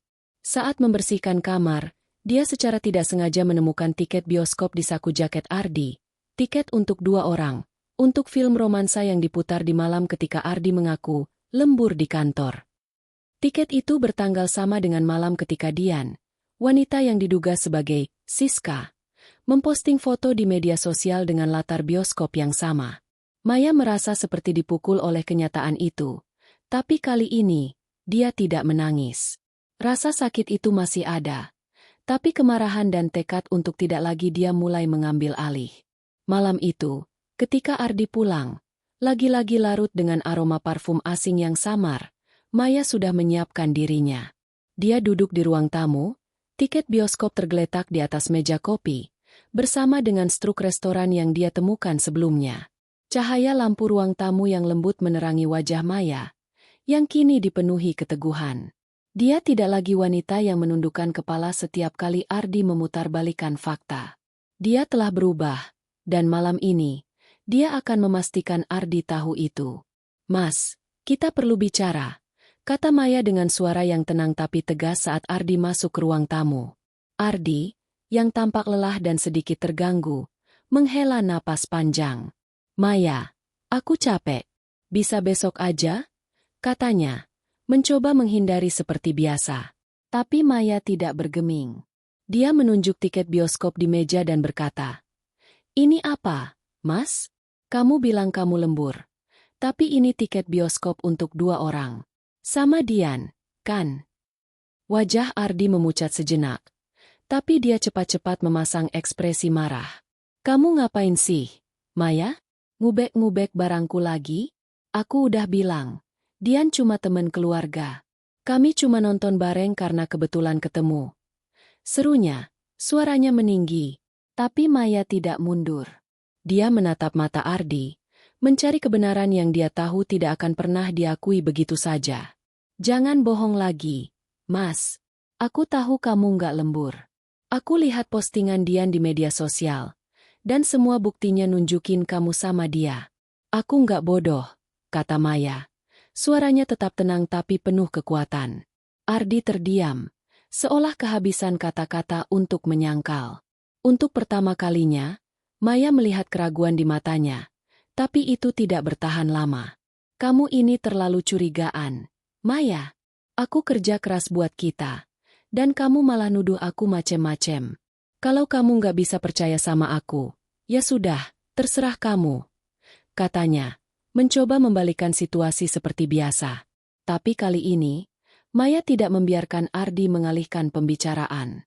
"Jangan coba-coba balik nyalahin aku, Mas. Aku udah kasih kamu kesempatan untuk jujur, tapi kamu pilih bohong. Aku tahu tentang Dian, tentang pesan-pesan di ponselmu, tentang semua malam yang kamu bilang lembur. Aku nggak akan diam lagi." Pertengkaran itu berlangsung panjang, penuh dengan emosi yang meledak-ledak. Ardi mencoba menyangkal, lalu marah, lalu kembali menyangkal, tapi Maya tidak goyah. Dia mengeluarkan semua yang telah dia pendam. Rasa sakit karena pengkhianatan Ardi, perasaan diabaikan, dan tekanan konstan dari Ibu Rina yang selalu menyalahkannya. "Aku udah coba jadi istri yang baik, Mas. Aku coba bikin kamu dan ibumu senang. Tapi kalian gak pernah hargain aku. Aku capek hidup kayak gini," kata Maya. Air matanya mengalir tapi suaranya tetap teguh. Ardi akhirnya kehilangan kesabaran. "Kalau kamu gak suka, ya pergi aja, Maya. Aku juga capek sama kamu yang selalu ngeluh," katanya dengan nada yang penuh amarah. Kata-kata itu seperti pisau, tapi Maya tidak lagi merasa hancur seperti dulu. Dia menatap Ardi, melihat pria yang dulu dia cintai kini menunjukkan sifat aslinya. Pria yang egois, yang tidak pernah benar-benar menghargainya. "Mungkin aku akan pergi, Mas. Tapi bukan karena aku lemah. Aku pergi karena aku tahu aku pantas dapat yang lebih baik," balas Maya, suaranya penuh keyakinan. Keesokan harinya, Maya tahu dia tidak bisa berhenti di situ. Dia harus menghadapi Ibu Rina, yang selama ini menjadi sumber tekanan terbesar dalam hidupnya. Dengan hati yang masih berdebar, dia menghubungi mertuanya dan meminta untuk bertemu di rumah orang tua Ardi. Ketika Maya tiba, Ibu Rina menyambutnya dengan tatapan dingin, seolah sudah tahu apa yang akan dibahas. "Ada apa, Maya? Kamu bikin Ardi marah lagi, ya?" Tanyanya tanpa basa-basi. Maya menarik napas dalam-dalam, mengumpulkan semua keberanian yang dia miliki. Bu, saya datang bukan untuk bertengkar. Saya cuma mau bilang bahwa saya tahu tentang Ardi dan Dian. Saya tahu Bu selalu bela Ardi. Tapi kali ini saya nggak akan diam. Saya nggak salah karena minta kejujuran dari suami saya. Dan saya nggak akan biarin Bu atau siapapun nyalahin saya lagi.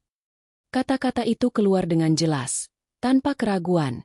Dan untuk pertama kalinya, Maya melihat Ibu Rina kehilangan kata-kata. Ibu Rina mencoba memutarbalikkan situasi. Seperti biasa. Kamu ini, Maya, terlalu sensitif. Dian itu teman keluarga. Nggak mungkin dia macem-macem sama Ardi. Kalau kamu nggak bisa jaga Ardi dengan baik, ya wajar kalau dia cari hiburan di luar. Katanya dengan nada menghakimi. Tapi Maya tidak lagi terpengaruh. Dia menggelengkan kepala dan berkata, Bu, saya nggak datang buat minta persetujuan. Saya cuma mau bilang bahwa saya nggak akan hidup di bawah bayang-bayang Bu atau Ardi lagi. Saya punya hidup saya sendiri sekarang, dan saya akan jalani dengan cara saya. Ibu Rina terdiam. Wajahnya memerah karena marah atau mungkin malu. Maya tidak menunggu tanggapan. Dia bangkit dari sofa, mengucapkan salam dengan sopan, dan keluar dari rumah itu dengan kepala tegak. Di dalam mobil, dia merasa napasnya lebih lega dari sebelumnya. Konfrontasi itu bukan hanya tentang Ardi atau Ibu Rina. Itu tentang dirinya sendiri. Dia telah mengambil langkah besar untuk merebut kembali harga dirinya. Dan itu terasa seperti kemenangan. Malam itu, kembali di rumah, Maya duduk di depan laptopnya, memeriksa pesanan baru untuk Rasa Maya. Dia tahu perjalanan ini masih jauh dari selesai. Ardi masih belum mengakui kesalahannya sepenuhnya. Dan Ibu Rina mungkin tidak akan pernah berubah. Tapi Maya tidak lagi mencari validasi dari mereka. Dia sedang membangun hidup baru, langkah demi langkah, dan konfrontasi ini adalah bukti bahwa dia tidak lagi takut.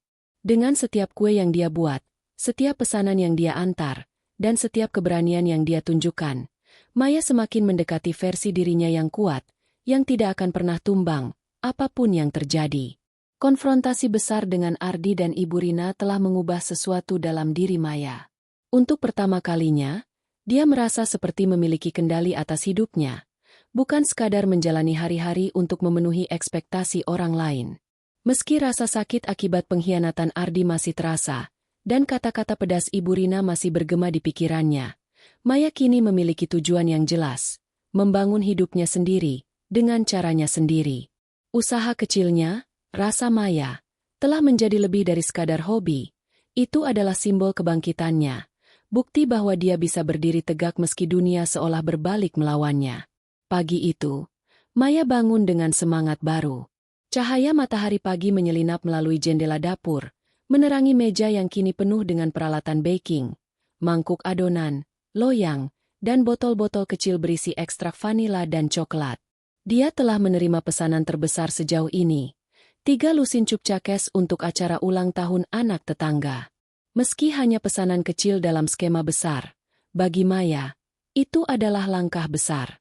Dia menghabiskan pagi itu dengan cermat mengukur bahan, mencampur adonan, dan menghias cupcakes dengan frosting warna-warni. Setiap gerakan tangannya terasa seperti pernyataan.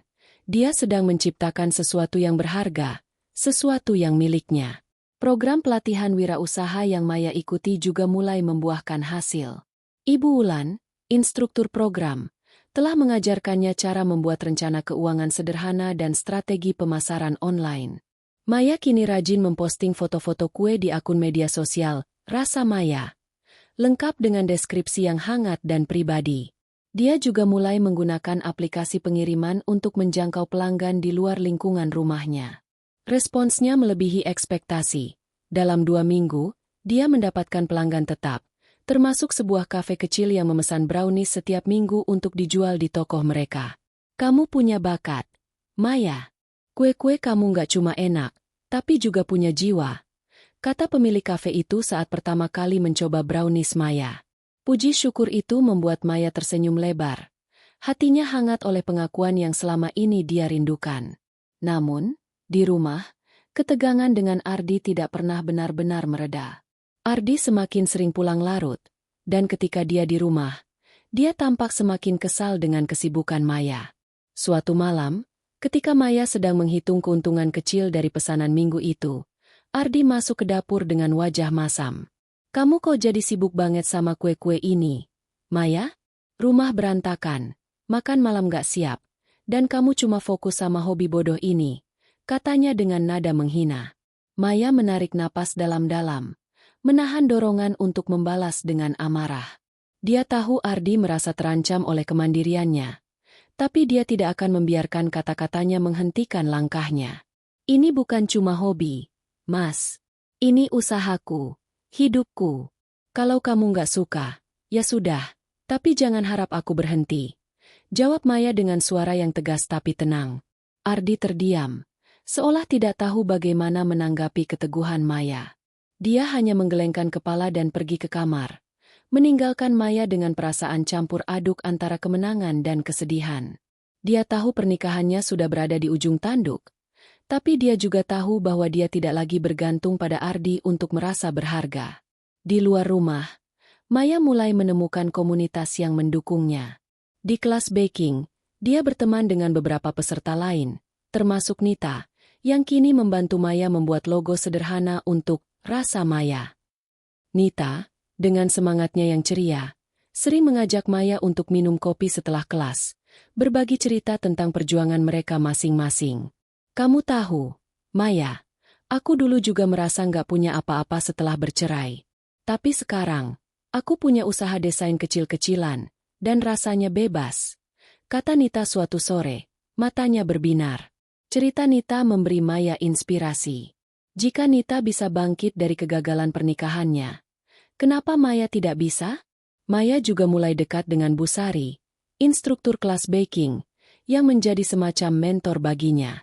Bu Sari, dengan pengalamannya sebagai mantan pengusaha catering, sering memberi Maya saran praktis, seperti cara menegosiasikan harga dengan pemasok bahan baku atau cara menangani pesanan dalam jumlah besar.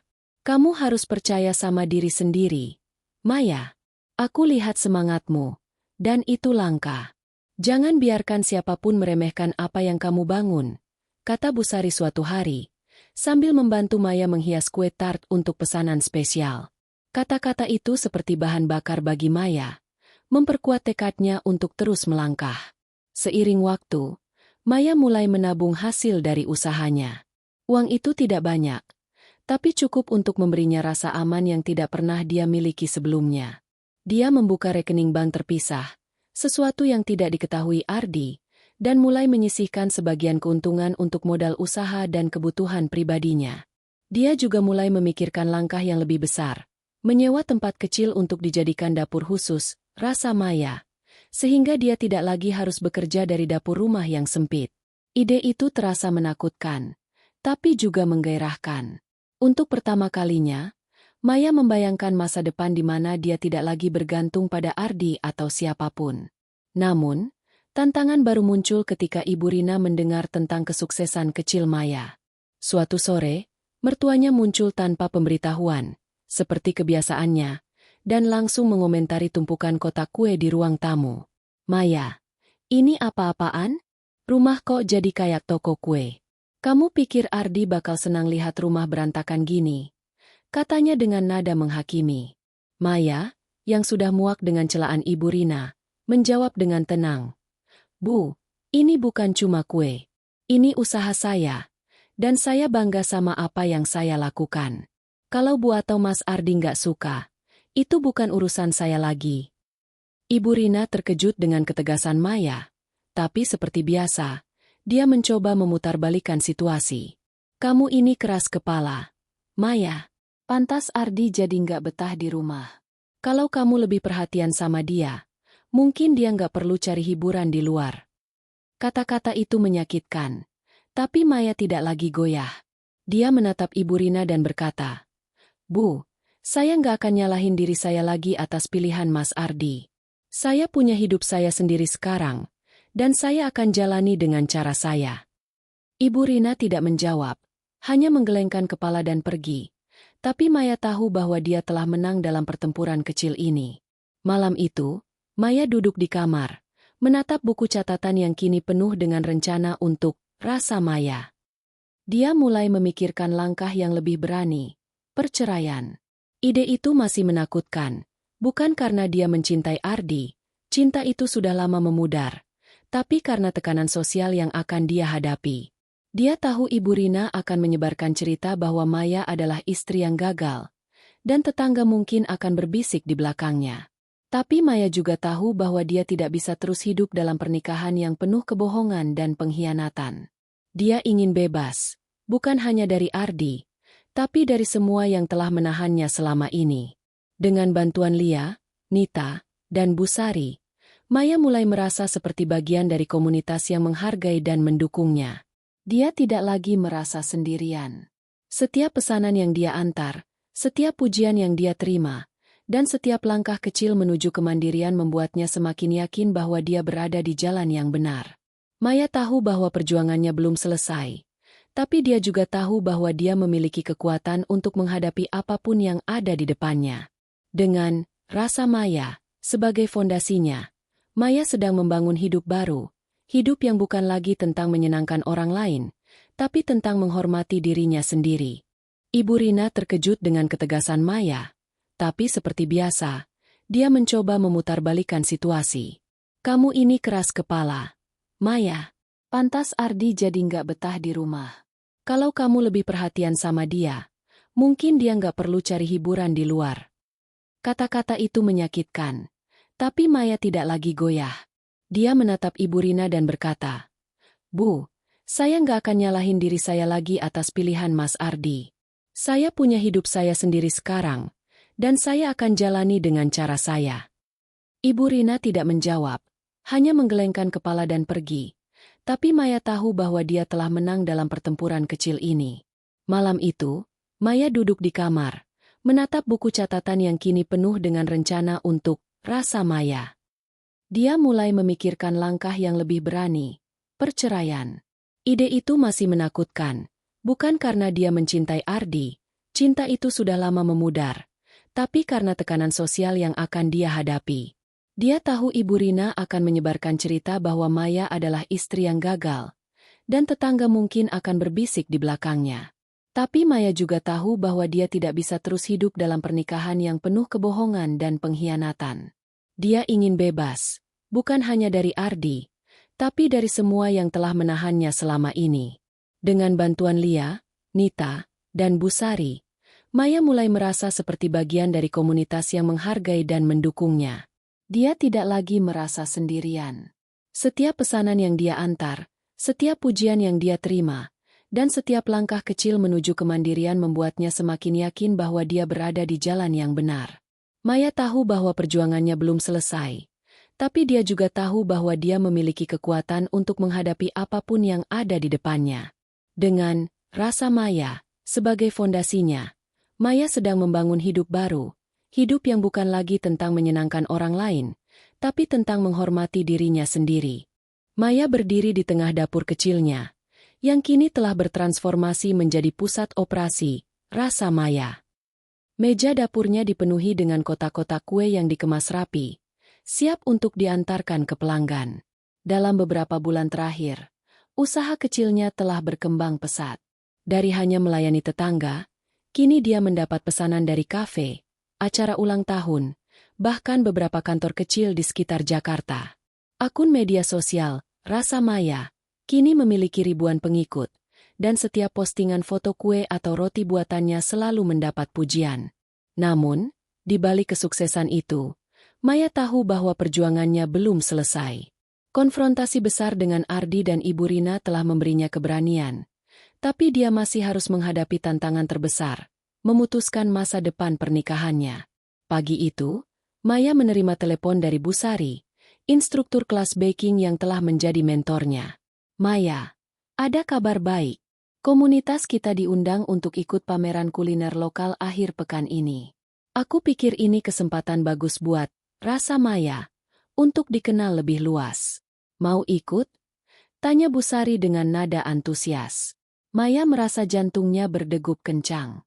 Pameran kuliner adalah ajang besar, dihadiri oleh ratusan orang, termasuk pengusaha makanan dan media lokal. Ini adalah kesempatan yang selama ini hanya dia impikan. Tentu saja, Bu. Aku mau banget, jawab Maya. Suaranya penuh semangat meski ada sedikit rasa gugup. Hari-hari menjelang pameran dipenuhi dengan kesibukan. Maya menghabiskan waktu berjam-jam di dapur, membuat berbagai jenis kue dan roti, brownies coklat dengan topping kacang, kue tart mini dengan hiasan buah segar, dan roti sobek pandan yang menjadi favorit pelanggan.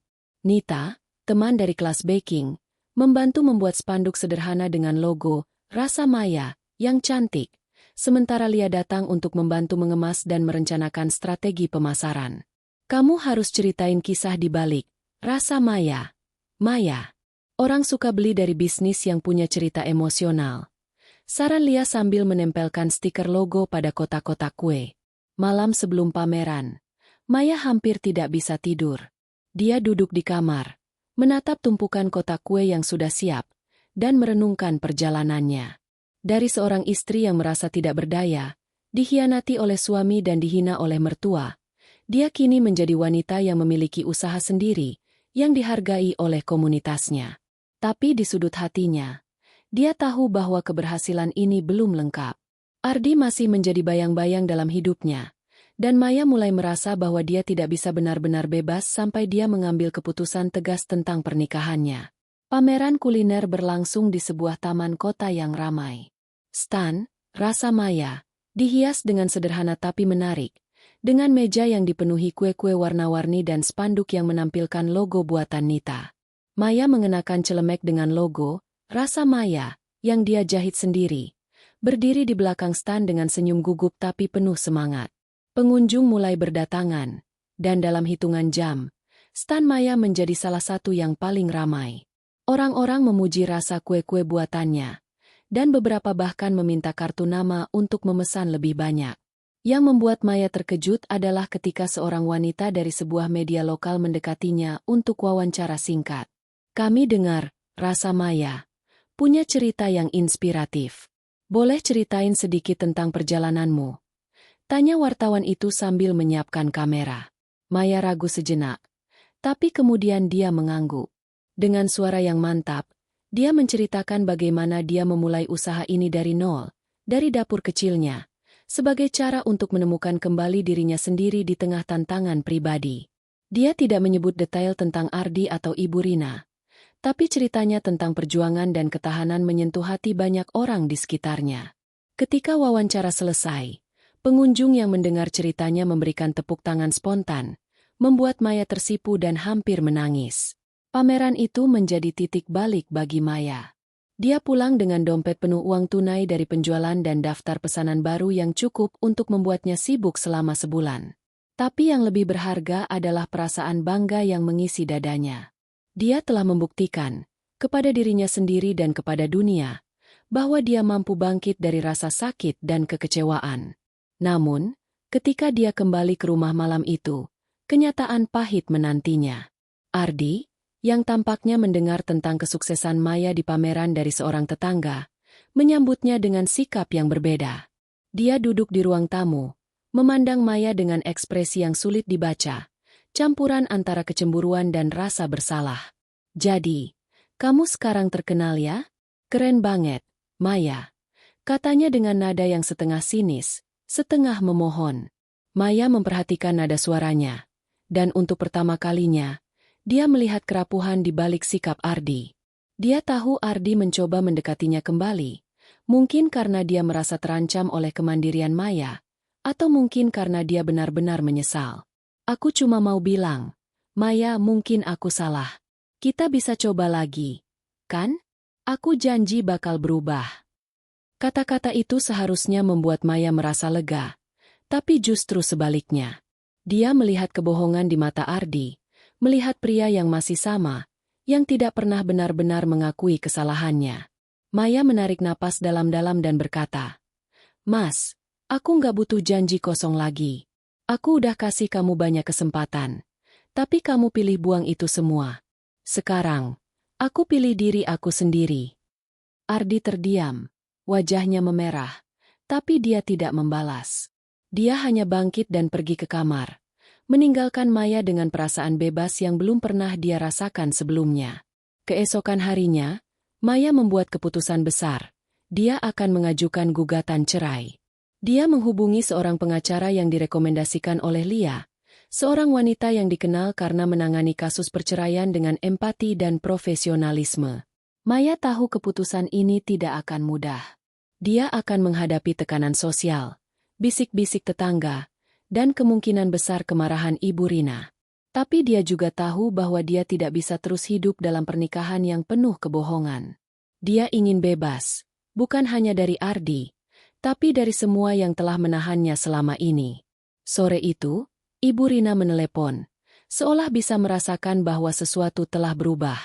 Maya, aku dengar kamu ikut pameran kemarin. Kamu pikir kamu siapa? Sok jadi pengusaha sekarang? Ardi bilang kamu malah makin jauh dari dia.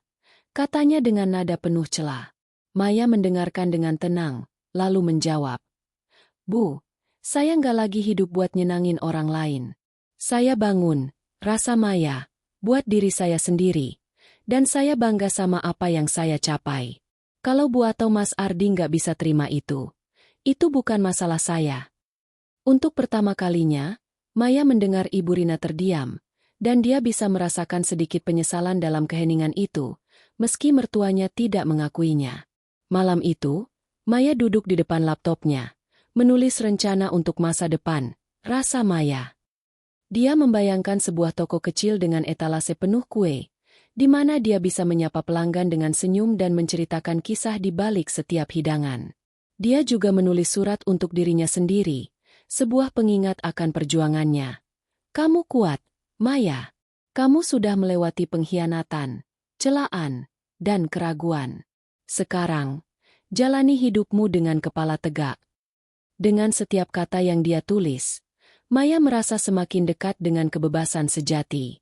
Dia tahu bahwa puncak kemenangannya bukan hanya tentang kesuksesan usaha, tapi tentang keberanian untuk memilih dirinya sendiri, apapun harganya.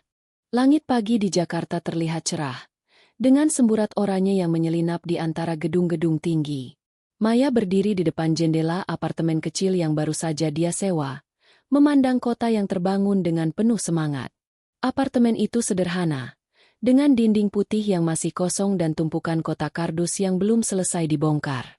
Tapi bagi Maya, tempat ini adalah simbol kebebasan, langkah pertamanya menuju kehidupan baru yang sepenuhnya miliknya. Setelah berbulan-bulan penuh perjuangan, pengkhianatan, dan pertempuran batin, Maya akhirnya meninggalkan rumah yang pernah dia bagi dengan Ardi. Kini, dia berdiri di ambang babak baru, dengan rasa Maya sebagai fondasi dan tekad yang tak lagi goyah. Keputusan untuk bercerai bukanlah hal yang mudah. Setelah pameran kuliner yang sukses dan konfrontasi terakhir dengan Ardi, Maya menghubungi pengacara yang direkomendasikan Lia. Proses perceraian berjalan lebih lancar dari yang dia bayangkan, terutama karena Ardi, meski awalnya menolak, akhirnya setuju untuk berpisah setelah menyadari bahwa Maya tidak lagi bisa dibujuk dengan janji-janji kosong. Ibu Rina, seperti yang Maya prediksi, bereaksi dengan kemarahan, menyebut Maya egois dan tidak tahu diri. Kamu pikir kamu bisa hidup tanpa Ardi? Kamu nggak akan jadi apa-apa tanpa dia, kata Ibu Rina dalam salah satu telepon terakhir mereka. Tapi Maya hanya tersenyum kecil dan menjawab, Bu, saya sudah jadi sesuatu, dan saya akan jadi lebih dari itu.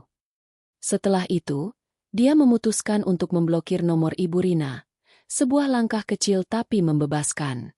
Hari ini adalah hari pertama Maya resmi tinggal di apartemen barunya. Dia memilih tempat kecil di pinggiran kota, cukup dekat dengan pusat komunitas tempat dia mengikuti kelas baking dan pelatihan wirausaha. Apartemen itu memiliki dapur yang lebih luas dari dapur lamanya, dan Maya sudah merencanakan untuk menjadikannya markas baru, rasa Maya. Dia telah menabung cukup untuk membeli oven baru dan beberapa peralatan baking profesional, sebuah investasi yang membuatnya bangga. Setiap pagi, dia bangun dengan semangat untuk membuat kue, menjawab pesanan, dan merencanakan langkah berikutnya untuk usahanya. Rasa Maya, kini bukan lagi sekadar usaha kecil dari dapur rumah.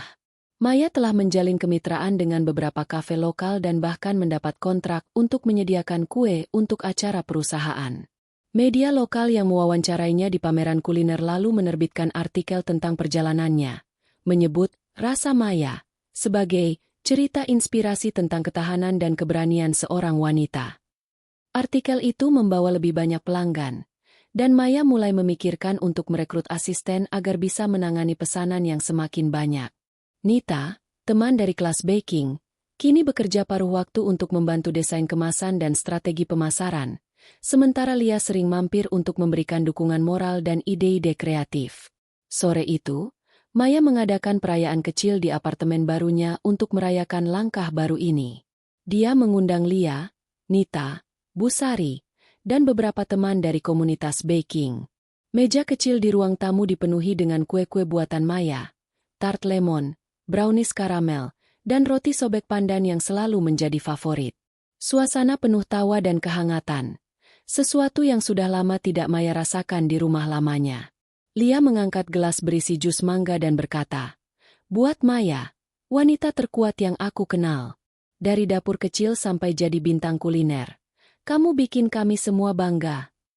Semua orang tertawa dan bersorak, dan Maya merasa air matanya hampir tumpah. Bukan karena sedih, tapi karena bahagia. Di tengah perayaan, Busari menarik Maya ke samping dan berkata, "Maya, aku tahu perjalananmu nggak gampang. Tapi lihat apa yang kamu capai. Kamu bukan cuma bikin kue, kamu bikin harapan buat orang lain." Kata-kata itu menyentuh hati Maya. Dia teringat saat-saat rendahnya. Malam-malam ketika dia menangis sendirian, merasa tidak berharga karena pengkhianatan Ardi dan celaan Ibu Rina. Tapi sekarang, dia berdiri di sini, dikelilingi oleh orang-orang yang menghargainya, dengan usaha yang dia bangun dari nol. Dia telah membuktikan bahwa dia tidak hanya bertahan, tapi benar-benar bangkit. Malam itu, setelah tamu-tamu pulang, Maya duduk sendirian di sofa, memandang foto-foto di ponselnya.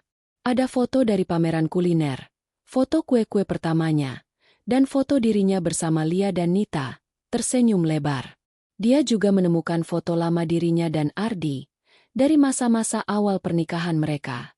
Dia memandang foto itu sejenak, tapi tidak ada lagi rasa sakit yang dulu membakar hatinya.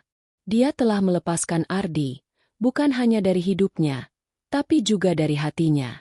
Dengan lembut, dia menghapus foto itu dari ponselnya, sebuah tindakan simbolis bahwa dia telah menutup babak itu untuk selamanya. Maya lalu mengambil buku catatan kecil yang selalu dia bawa, tempat dia menuliskan rencana dan mimpinya. Dia menulis satu kalimat di halaman baru. "Kamu sudah menang, Maya. Sekarang, kejar mimpimu tanpa takut." Dia tersenyum, menutup buku itu, dan menatap keluar jendela, ke arah kota yang berkilau di bawah sinar lampu malam. Dia tahu perjalanan ini tidak akan selalu mudah. Akan ada tantangan baru, baik dalam bisnis maupun dalam hidup. Tapi dia juga tahu bahwa dia memiliki kekuatan untuk menghadapi apapun. Rasa Maya bukan hanya tentang kue, itu tentang dirinya, tentang ketahanannya, tentang keberaniannya untuk bangkit dari pengkhianatan dan membangun sesuatu yang indah. Beberapa minggu kemudian, Maya diundang untuk berbicara di sebuah acara komunitas perempuan, berbagi kisahnya sebagai pengusaha dan inspirasi bagi mereka yang ingin memulai kembali. Saat berdiri di atas panggung, memandang wajah-wajah penuh harapan di hadapannya, Maya merasa seperti melihat dirinya sendiri beberapa bulan lalu, wanita yang merasa hancur, tapi masih memiliki percikan harapan di dalam dirinya. "Jangan biarkan siapapun mendefinisikan nilai kalian," katanya dengan suara yang penuh keyakinan. "Kalau hidup menghantam kalian, bangkit lagi. Kalian lebih kuat dari yang kalian pikirkan." Tepuk tangan yang menggema di ruangan itu terasa seperti pelukan hangat bagi Maya. Dia tahu bahwa perjuangannya telah menginspirasikan orang lain, dan itu adalah hadiah terbesar yang bisa dia terima. Ketika dia pulang ke apartemennya malam itu, dia menyalakan lilin kecil di meja makan dan membuat secangkir teh chamomile.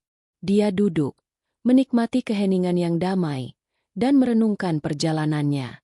Dari seorang istri yang dikhianati dan dihina, dia telah menjadi wanita yang kuat, mandiri, dan penuh harapan. Cahaya baru telah menyala dalam hidupnya, dan dia tahu, apapun yang terjadi di masa depan, dia akan terus bersinar.